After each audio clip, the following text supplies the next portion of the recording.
Hello everybody, मी आता बनवते आहे पास्ता। तो कसा बनवते मी तुम्हाला दाखवते आता। आता याच्यासाठी मी कॅप्सिकम, टोमॅटो आणि ऑनियन, शिमला मिरची, टोमॅटो आणि कांदा खूप बारीक कापून घेतला आहे। म्हणजे ते थोडेसे मला कुक झाले पाहिजे, म्हणजे तोंडात गेले पाहिजे, कारण मुलं काढून टाकतात व्हेजीज मोस्टली, तर त्याच्यामुळे मी असे खूप बारीक कापलेत। टोमॅटो मॅश होईल म्हणून थोडेसे जाडीचे आहे, ते पण होतं त्याचं।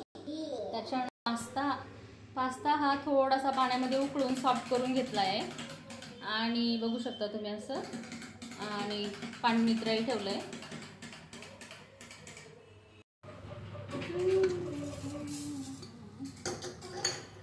आता मी तेल टाकून घेते, कढई तापली आहे, थोडंसं तेल जेवढं लागेल अकॉर्डिंग टू यू, तुम्हाला कमी टाकायचं तर कमी टाकू शकतो। तर घरगुती पास्ता आहे, so that I am going to add jeera थोडंसंच, आणि मोहरी पण टाकत नाही पण मी टाकते।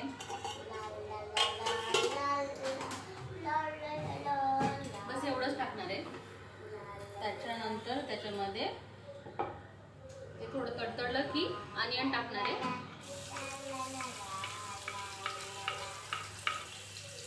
कॅप्सिकम,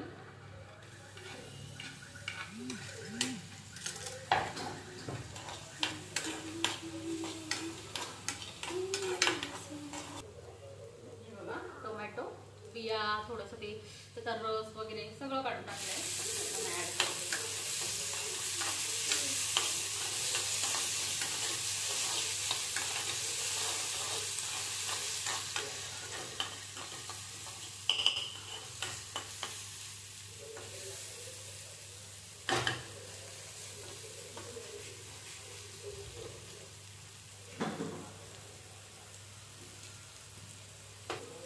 झाकण ठेवणार आहे जेणेकरून टोमॅटो शिजेल पूर्ण।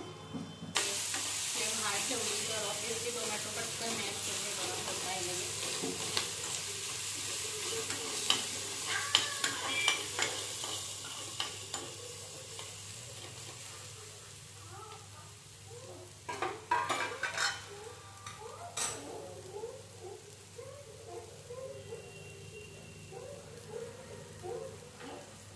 ॲक्च्युली माझ्याकडे पास्ता मसाला असतो, पण मी तो टाकणार नाही आहे।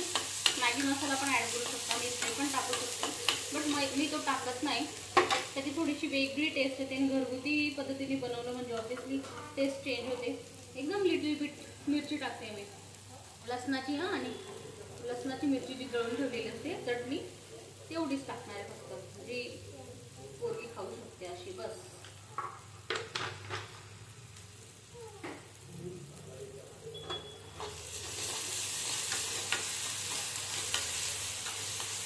झालं की पास्ता टाकायचा।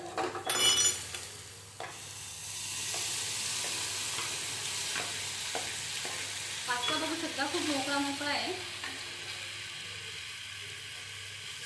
खूप मोकळा मोकळा केलेला आहे। समजा उकळल्यानंतर मी त्याला पाण्याने हे करतो ना आपण, त्याचे ग्लुटेन वगैरे काही असेल ते जातं, लाईक नूडल्स आपण थंड पाण्यामध्ये धरतो ना त्याला, तसं। आता गॅसची फ्लेम थोडी कमी, आता मी टाकते चीज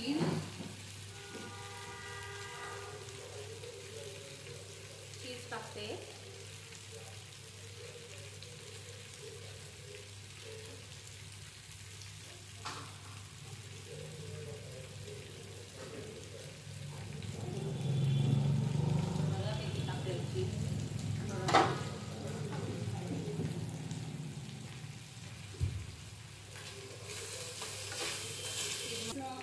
चमच्याने होत नाहीये,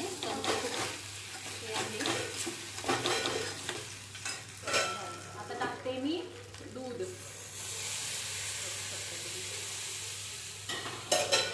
दुधाने ना त्याला जसा क्रीमी पणा येतो, छान लागतो।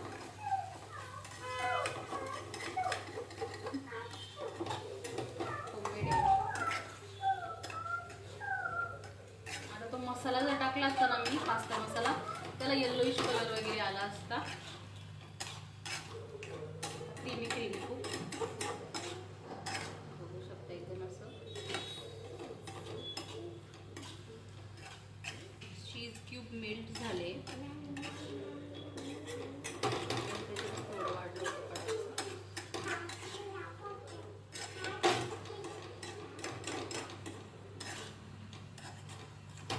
कलर येतोय त्याला. आणि यू कॅन सी तर असं वाटतंय ना थोडं जसं आपण बघतो युजली फोटोजमध्ये वगैरे. क्रीमी क्रीमीपणा हेल्दी आहे आणि चीज क्यूब पण हेल्दीच असतात, एवढं हे जास्त असतं ते. हे बघा काहीच टाकलेलं नाही. If you want coriander leaves you can also add coriander leaves. आता हे डन आहे. डन. याला मी काढून घेते.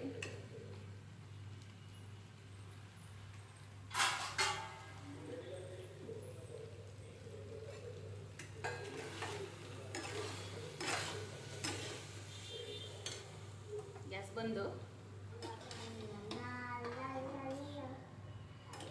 व्हेजीस पण आहे त्यात ती निवडूच शकत नाही, ती खाईलच, तिला खावाच लागेल ती.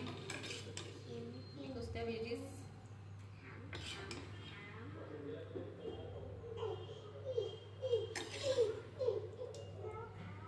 सगळं घरगुती पद्धत.